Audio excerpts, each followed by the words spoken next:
Quiet, please. I don't have a loud voice. Go ahead.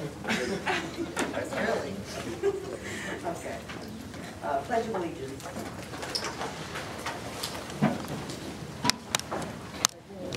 To the flag of the United States of America and to the republic for which it stands, one nation, under God, indivisible, with liberty and justice for all. Roll call. Mr. Bro, Dr. Brogus not here. Ms. Capabianca. Here. Mrs. Coleman here. Mr. Knight. Here. Mr. Lemoyne. Here. Mr. Nargi. Here. Ms. Richardson. Here. Mr. Tebow. Here. Mr. Traub. Here. Mr. Vergaro. Here. Mayor Carbone. Here. Mr. Becerra. Present. Mr. Campolita. Here. Ms. LaChance.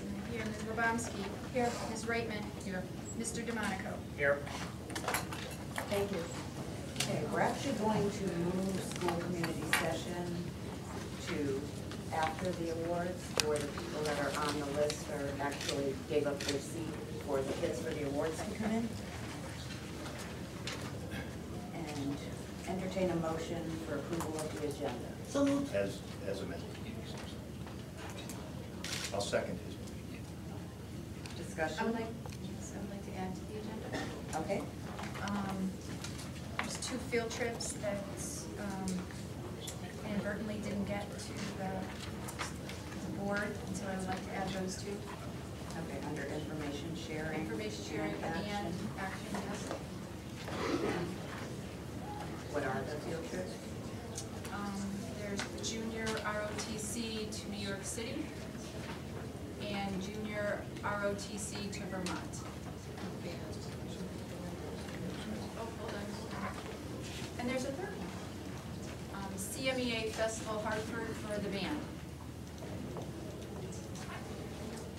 Sorry, there are 3. I have one to add.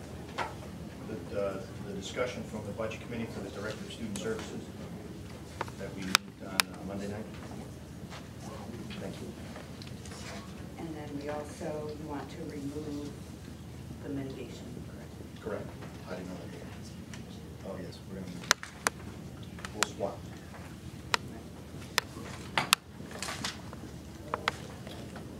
Okay, and we're also actually going to be,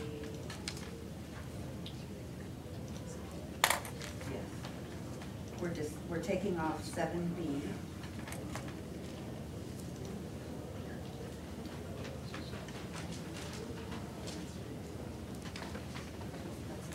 Any other alterations to the agenda? All those in favor? Unanimous.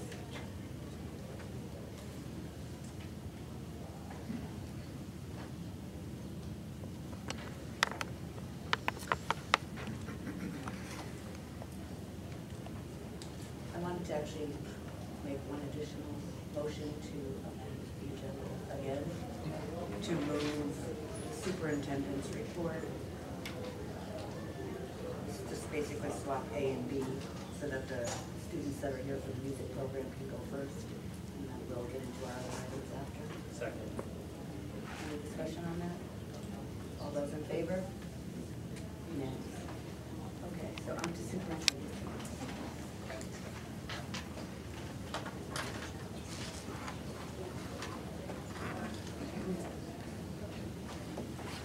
You're welcome.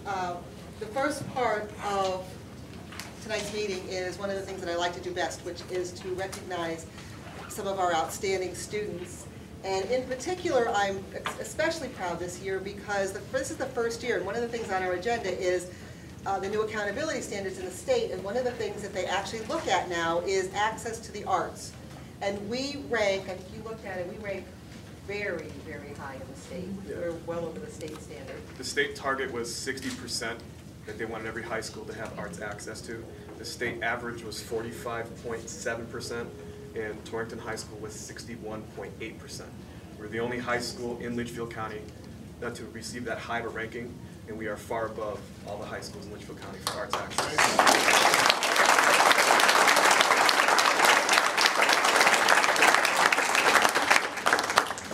What we we have is, these are all certificates of musical achievement. These are students who have performed in a stellar way in the music environment. And one of the things that I'm very, very proud of is, and again, looking at that arts access, we are consistently voted one of the best in music in the state, all over the country. We're recognized as a wonderful, fantastic music program.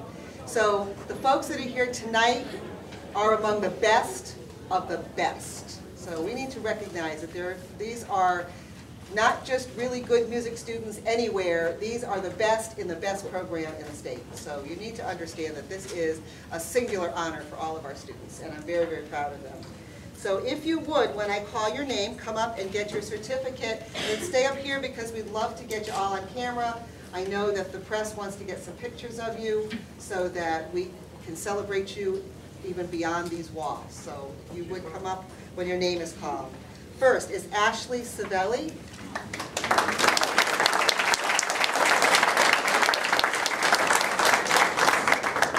Michael McGillicuddy.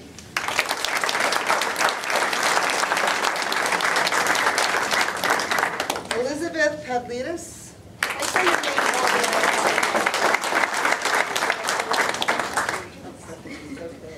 Lyda Courier.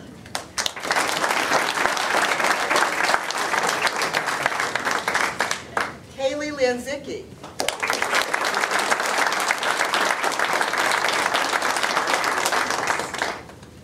Julia Fritz.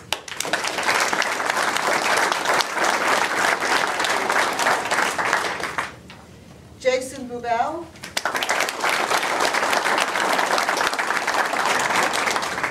Gabrielle Vega.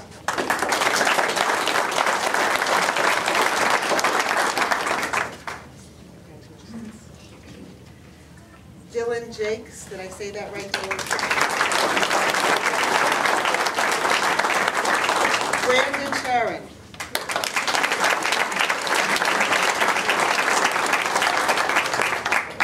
Bang Lamb.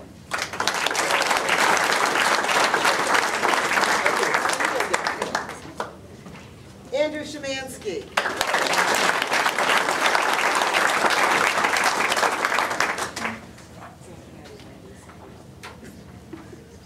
Tanner Ness.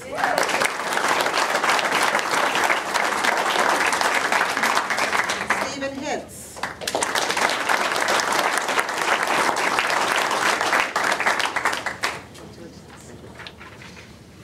Siegel Jones.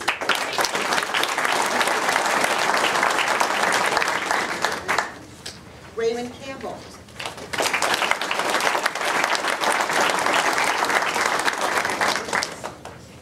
Pedro Carlo Oterola. Yeah, you can go right in front of him, actually.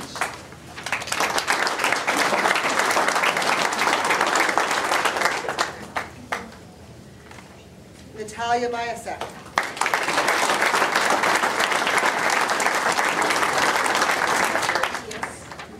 Madison Brown.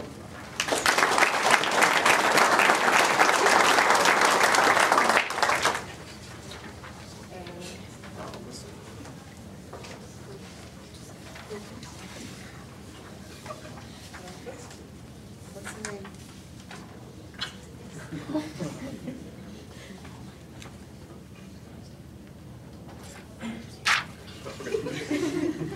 We're good. Good? Okay. Before we congratulate these young people one more time, I just want to make mention of a few of them who were unable to be here. We also are honoring Kaylee McQuaid, Rachel Inman, Marissa Chase, Emma Andrighetti, and that's it. Congratulations.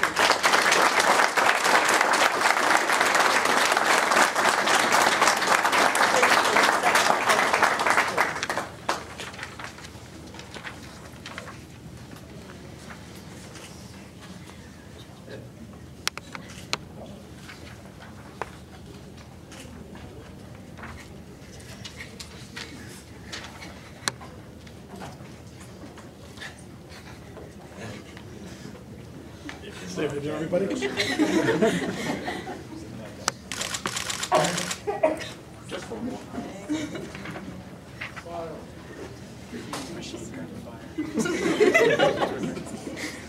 Thank you.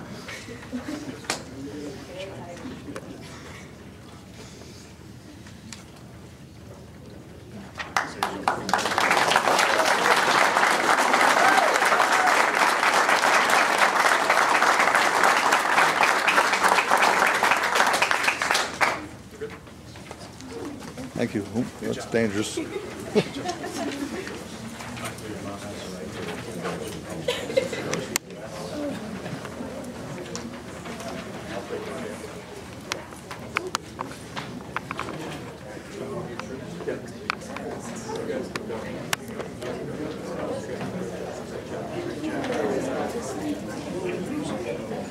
Thank you.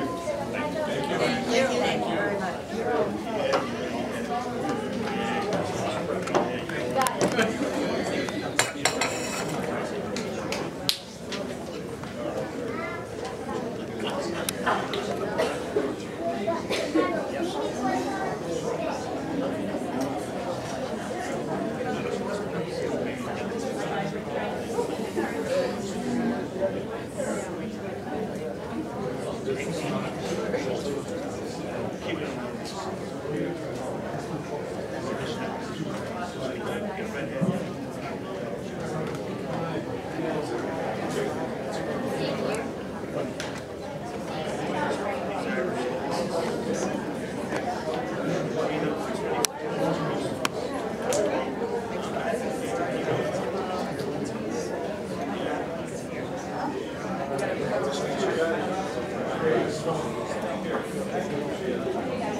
See you later.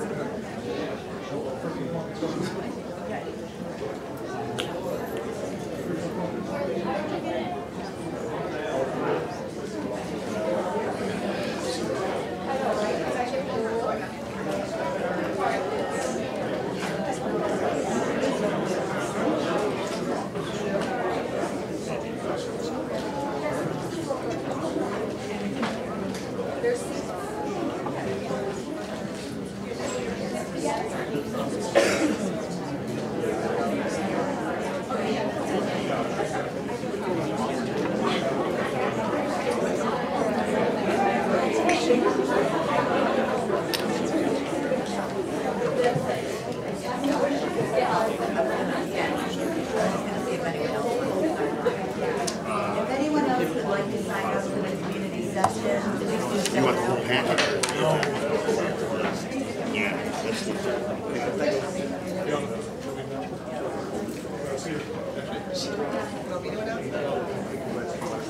Does anybody else want to sign the speaker sign-up sheet?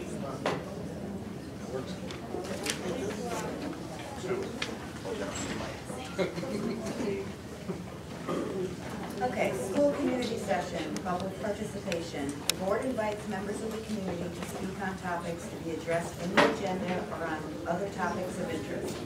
Individuals wishing to make comments are requested to fill out the speaker sign-up sheet, including name and address, which must be stated at the beginning of your comment. The board will not allow comments regarding specific staff members or personal grievances. Courtesy is expected in this limited public forum. Participation time will be limited to 3 minutes per person and 10 minutes overall to guarantee efficient operation of the entire meeting. First one up, Jason Lavinier.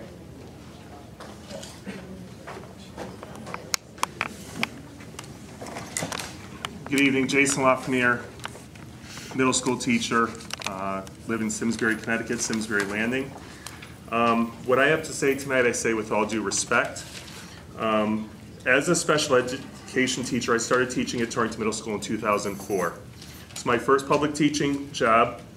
Since I've been there, 6 different people have been in the position of superintendent in the capacity of either an interim or as a permanent superintendent.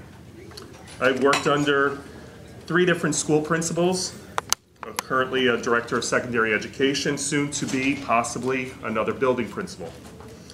I've worked under a total of 12 assistant principals. And those were just the ones that I was responsible for the grade that I taught. I've had 3 different directors of special education. some on the building level, some on the district level, some on the secondary education level. Most of these changes have occurred because the people at the top have left for districts that had less students, fewer responsibilities, and more pay. Despite all these changes at the top, the teaching and support staff have remained fairly constant. There's been turnover due to retirement, but teachers leaving for other districts has been very minimal. I've just painted you a picture of inconsistency. It's a picture of a teaching support staff that, despite what obstacles are thrown at them, what cuts are made, what changes they endure, we show that we have heart and we stick with the students of Torrington. It is a picture of how those at the top have made decisions in the past to cause loss of positions, cuts in programs. It's those at the top that misappropriated funds possibly, or didn't follow the letter of the law to create the situation we currently find ourselves in. It is those at the top that have left for greener pastures that have spawned ridicule from near and far and have not been held accountable for their actions. When and where does this stop? Ms. Reitman, I have to say to you that you've been one of the most forthcoming, transparent, caring, and honest administrators that I've had the pleasure of working under. It's your candor that must be commended. You have been given an impossible task. To Ms. LaChance, who's not here, her drive to help bring special education spending under control has been the most vigorous I've ever seen. Her vision of in-house programming and auditing the services that we currently have are steps in the right direction. These endeavors will help to reduce some of our costs associated with providing every student they are guaranteed by law. You will be a huge loss to this district, and I wish her the best, and feel that if her position's responsibilities remain the same regardless of the pay that is offered, we will not find someone to work at the caliber that she has set, and the sped costs will continue to rise. To cut $300,000 from a budget to come in at a 0% increase is much different than trying to cut $7 million from a budget to come in at a 0% increase. I urge the Board of Ed to get into the buildings, realize what is happening in those buildings, and talk to the students and the staff to see what do we do and how do we do it with what we've been given. There has to be a way to make the job of teaching our students more effective with what we are given. But the people of Torrington must realize that what we have in front of us is a result of many years of inconsistency, and most of those who have caused these issues are elsewhere. We need to stop the blame and start with realistic solutions. The budget problem will not be fixed overnight, but it will take time, and yes, it will take money. The administrators have given you their ideas for how to mitigate the budget and come up with a new budget. I strongly urge that the teachers and support staff be polled for possible areas of savings or ways of thinking things differently. Things must be done outside the box. Thank you.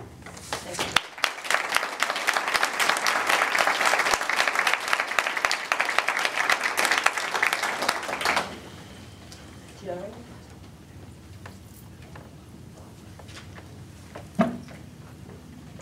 Bill Rodiger? Thank you. Rodiger. Thank you.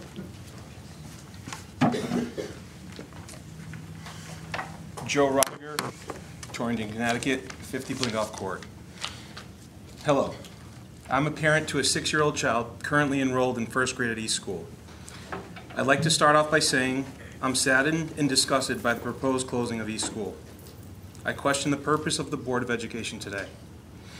We all have responsibilities in life, jobs, our children, and as parents, we want our children to have every opportunity they deserve. I stand before the board today and ask each and every one of you, are you doing your best to enhance our children's future? Their learning, their schools, their teachers, their sports programs, arts programs? If you are not, then why aren't you? What is the purpose of the Board of Education if it's not to assure our children have the best environment for learning? A simple Google search I performed after reading the proposed closing of East School published online by the Registered Citizen further eroded my trust in the board. An article published by the Republican American brought to my attention a $100,000 post-employment package for an administrative assistant to the previous superintendent. The article went on to state an outside audit was requested independent of the current audit provided by the board at a cost of $75,000. Why? Well, let's be honest. The taxpayers' dollars were severely mismanaged. Some of the people responsible for this were allowed to resign. I would have never accepted the resignation. I would have done everything that I could in an effort to correct this gross neglect. It is my position and the position of other parents, staff, business owners, that closing East School will further erode Torrington's reputation and local economy. I ask you this: what is the first thing young families do when they move to a town?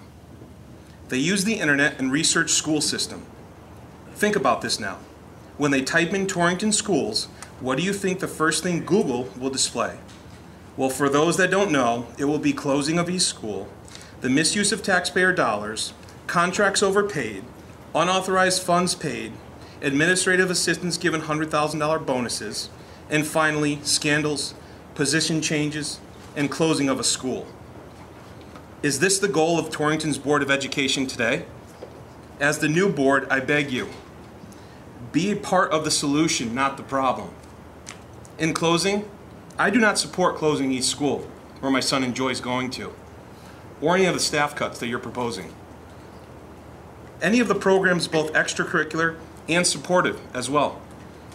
I fully support investigating the prior administration and those involved to be held accountable for their actions and misuse of taxpayer dollars.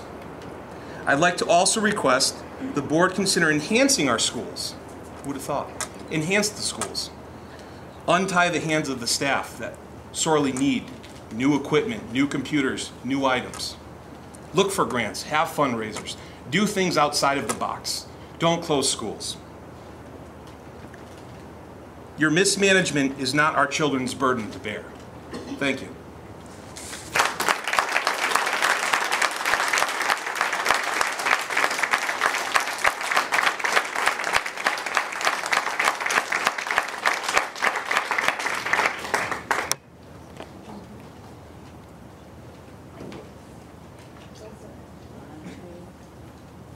Generation accountability. Okay, in your packet, and as Ms. Reitman already alluded to, the state is now looking at a more holistic look at students. So we have the ELA Performance Index, the Math Performance Index, and you're used to those. You're used to our students' scores in math and reading, but they've also added science from the CMT, chronic absenteeism, being career and college ready, being on track for graduation, as well as post-secondary entrance, seeing if students got into the colleges of their choice, physical fitness, and as we were honoring the music students, we were also talking about the arts, and those are also being measured, what we're offering, how many students are participating, and obviously, as Mr. Splitzover said, we are off the charts there, which is wonderful. Each accountability index section for the academics, you're supposed to now hit 75%, okay?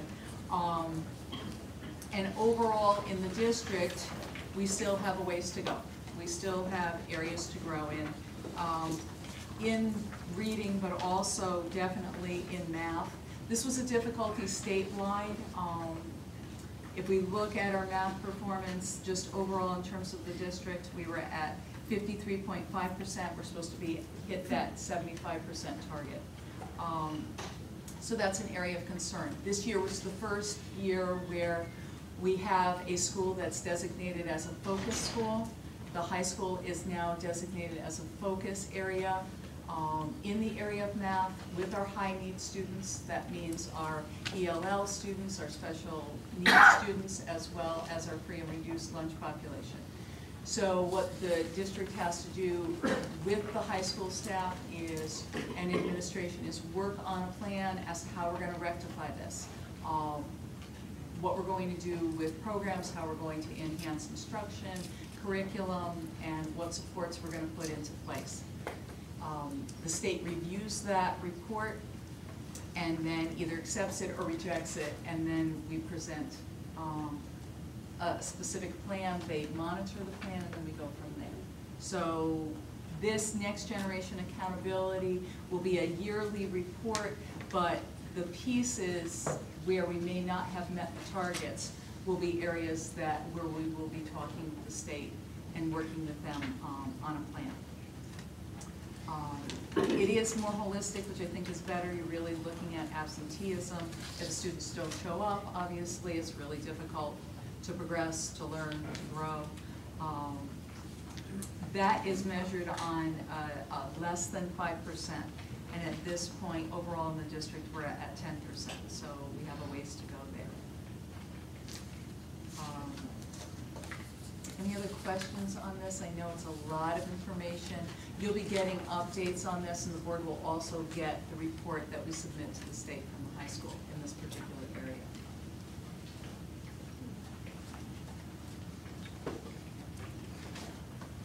And I just make a positive comment, sure. which is when you compare Vogel-Wetmore and you compare East School, Great. East School is thought of as kind of the star school in the district.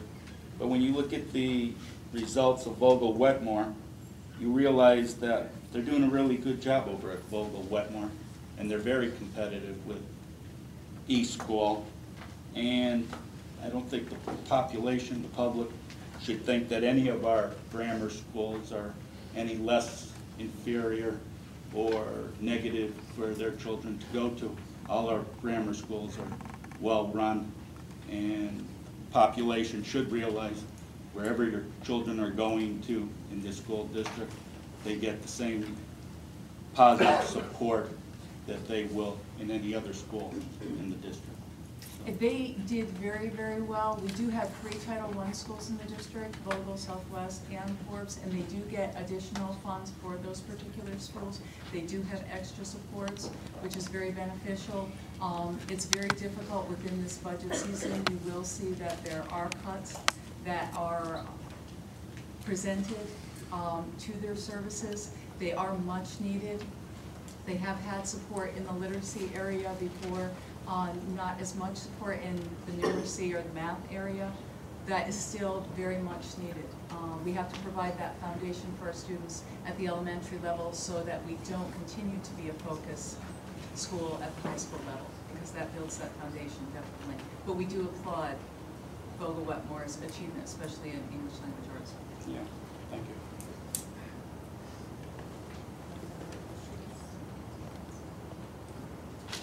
When is this actually mandated going into place?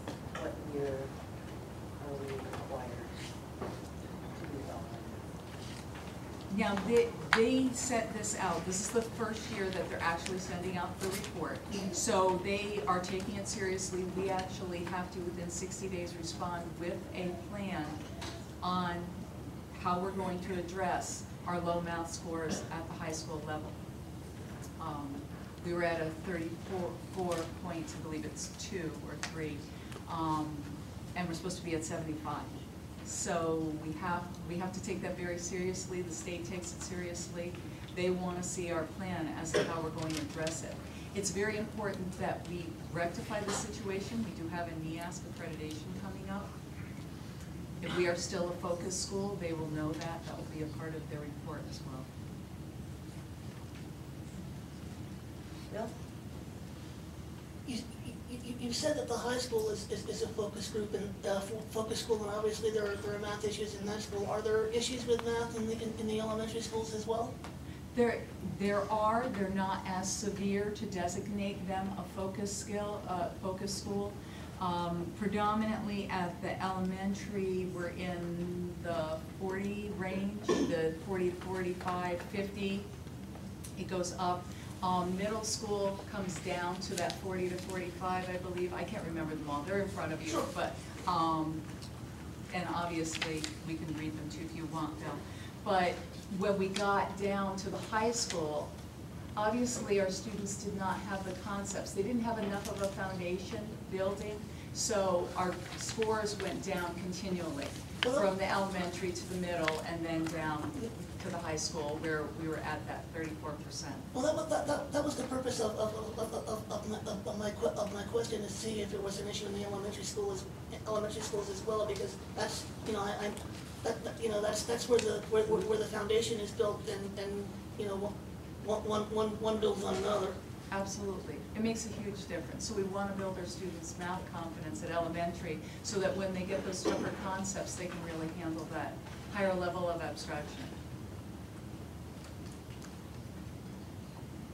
Andrew? I'll make just one more comment, Sure. which is, it's hard for me to get, to look at the high school and look at these numbers, and then, as I pointed out at the school improvement meeting, you see at the high school you have chronic absenteeism, all students 17%. Chronic absenteeism, high need students 23.7%. It's hard to blame, or at least it raises a question in my mind, is it the academics and the courses that, and how they're taught in the high school, or is it the fact that a lot of students just don't show up? And how does the state or anyone evaluate math test scores, English test scores, science test scores, when you can't get the kids to actually come to school? And I think part of that chronic absenteeism is a frustration because a lot of students drop out because they can't do it. They have that sense of failure at an early age. And so they start to have that decline in middle school. It gets worse in high school. If they're not getting the credits in that 9th grade, they start to give up. And then you see that chronic absenteeism as an issue. So they do need those extra supports.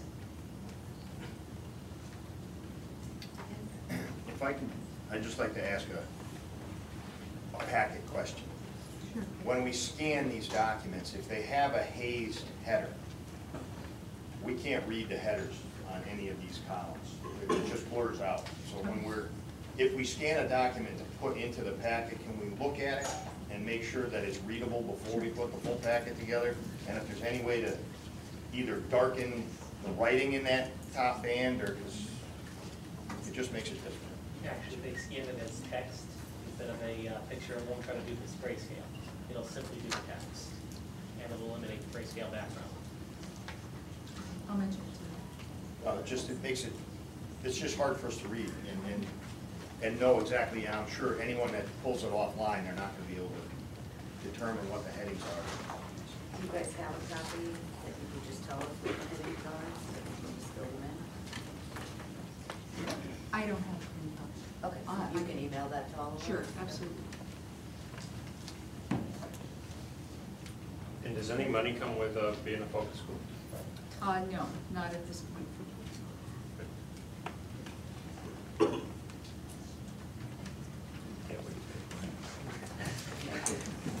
If we become an alliance district. Field trip, Museum of Modern Art, update. Okay, the field trip to the Museum of Modern Art came up as an issue because of 3 teachers requesting subs to go, and one of the reasons is that if the art teachers go on the trip, they become the docents during the tour of the museum, and that saves substantial money on the trip. After the meeting and after it became obvious that there was an issue with having subs, they did get donations, and they have got the money to cover the subs. And that being the case, this is an approved field trip now. So I just wanted to bring up to date that they got donations to cover their subs after our last meeting was televised, and they've got the money. So that's now an approved trip. Field trip, junior ROTC, New York City. Yes. That one is a trip to go to, let me just put my glasses on so I can actually see it.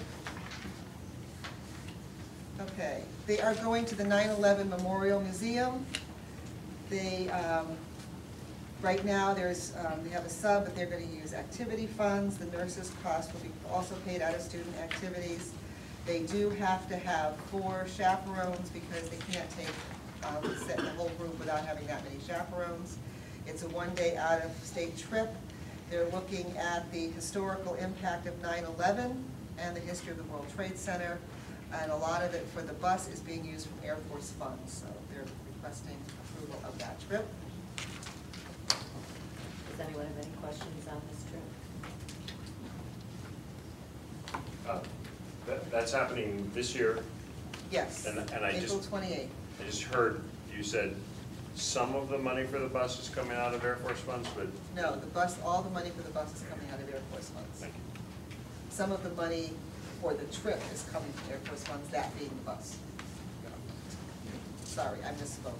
So this is basically no cost to the district? Right. That's what I need to do. Thank you. So the chaperones will be parents? There are parents and also student activity funds if one of the parents doesn't show. Junior ROTC Vermont? The ROTC trip to Vermont is a multi-day trip to Wilgus State Park from May 5th to May 7th. They are going to, they have no substitutes, it's a weekend thing. The educational purpose is a leadership lab to allow the cadets to demonstrate leadership skills. They're going to be getting ready for an overnight camping trip, setting up and breaking down camp, cooking meals in the field, and working together as a team to do a rafting course on the Connecticut River.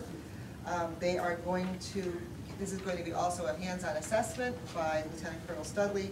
So it's basically a hands-on leadership lab, and the money is being paid half by the cadets and half by the booster parents in ROTC. They're all, for any students that, I think it's on Friday, if they're not going on the trip, there are also going to be, Sergeant Sullivan will be in the building, and they will do uniform inspection and drill and more physical training. There's no cost to the district for this trip. Any questions? Just something that we've talked about before, which is our website. And these are just such fantastic field trips. Is there any way that we can get them on our website so as the public can actually see just how nice these trips are and some pictures? And We can absolutely do that. I'd love to have video of the, when they were actually fueling in midair in the trip they did last year. That would be cool. So, yes, we could do that, no problem. Trip to Hartford for the band? Okay, the trip to Hartford for the band is for I believe, CMEA Festival. It's another festival. They will be there from the 28th until the 30th. It's an all-state festival. They are using either in-house coverage. They do have substitutes. They need 2, but they are going to use in-house coverage, or they're going to pay for it using student activities. They are going to be basically, they're rated. It says the students are going to be adjudicated on a national rating scale of music education. And if the students are not going to compete, they will have a performance-based assessment during school on that day. Again, there is no cost to the district for the trip.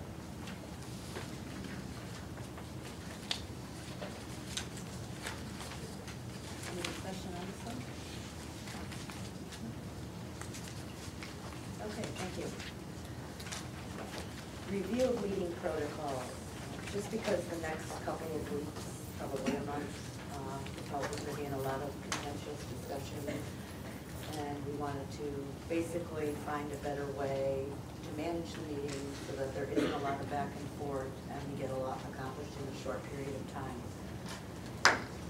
In addition, in an effort to be sure that each member has the right to voice their opinion on topics during discussion, we are going to be changing the procedures for all discussions. When an item is ready for discussion that is not a motionable item, I will start the discussion at one end of the table by calling out members' names. Once every member has had the opportunity to speak once, I will then ask if anyone has additional comments to be made. Everyone will have an opportunity to speak, but everyone must wait until it's their turn so that each board member has a right to speak. When an item is a motionable item, the discussion will start with the member that made the motion and go around from there.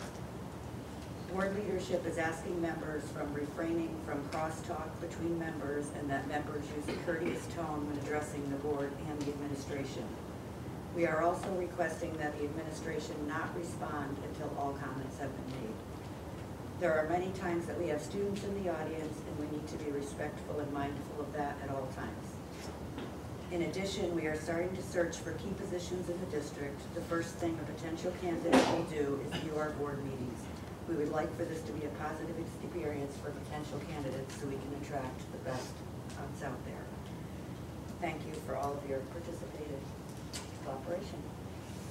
Does anyone have anything they'd like to comment on that? No? Okay. Moving on, student report. There's a, in the board packet, there's a grant that we flew right over. It was right after the Next Gen presentation.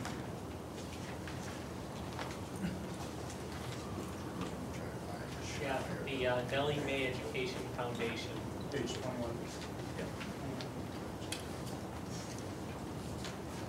That was presented during the school improvement, and it's a grant opportunity to. Do we need to make a discussion item for it? Because I didn't see it on the agenda. It's not on the agenda. All right. Thank you, I'm sorry, I didn't mean. Okay. Student report, we do not have a student here. District calendar.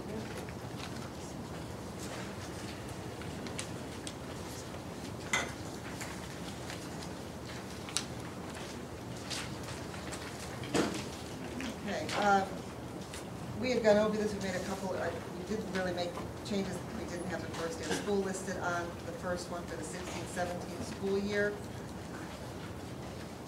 We have set up the 17-18 school year. We have also tried to get a hold of Oliver Wolcott, and we did contact Womogo to make sure that we're having the same days, because one of the issues that we have with our bus transportation costs is if our days, our full days and our half days don't mesh up, we have additional runs, and therefore we have additional costs, because we pay the bus for Womogo and for Oliver Wolcott. So even if we're not in school, we still bus, so that's something that we wanted to consider.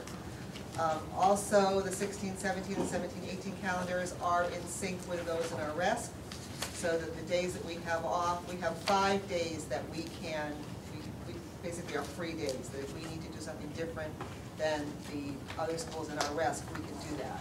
But we're, for the most part, we are matched up. And again, we did go with, I know that there had been some discussion of changing the days for conferences, but again, it's that issue of not having the same days costs us money because of additional runs. We did not put in a lot of things that were school specific, but one of the things that we're going to be doing is to make sure that we are keeping the calendars for each school updated, and the district calendar. We are working on putting together a district-wide calendar so that all the events that would normally have been on here won't be, because once we, the thinking is that once it's on the district calendar and voted and approved by the board, anything we want to change on that calendar needs to come before the board again. And some of those things really are not board issues, they're simply a matter of scheduling at one particular school. And we didn't want to hog tie the ability of the schools to change their calendar to accommodate parents and students by having everything on the board calendar that needed to go through the approval process. So this is our, it does say at the bottom though, the calendar is subject to change without notice, so sometime before 16-17, we have some serious changes that need to be made. We do have that option. But according to our board policy, we're supposed to have, should have had these approved probably last month or the month before. So we're just getting everything together now, and this is our proposal. You will notice that we still have the 3 days for teacher prep for the convocation, professional day, and work day, so that our elementary students can have that phase-in of 2 days, 4 days, then a full week. So that was our thinking as far as setting up the calendar. Yeah, I don't have any heartburn with the 16-17 school year because it is so close, and changes we'd be duplicating work at a time we don't have to have the ability to duplicate work. For the 17-18 school year calendar year, I'd like the board to consider having professional development as a full day event rather than the half days that we currently have now. I wasn't part of the decision-making process to go to this half-day process. I have lived under both systems, and I think that it's a lot more productive for the teachers involved to have a full day of professional development. I think we should at least, just comment that I think we should at least poll our teachers' unions to see which they would prefer. I think you'll find that that they'll request a full day. So once again, wasn't part of the process in the change well before my time, but I'd like to see us think about changing back in the 17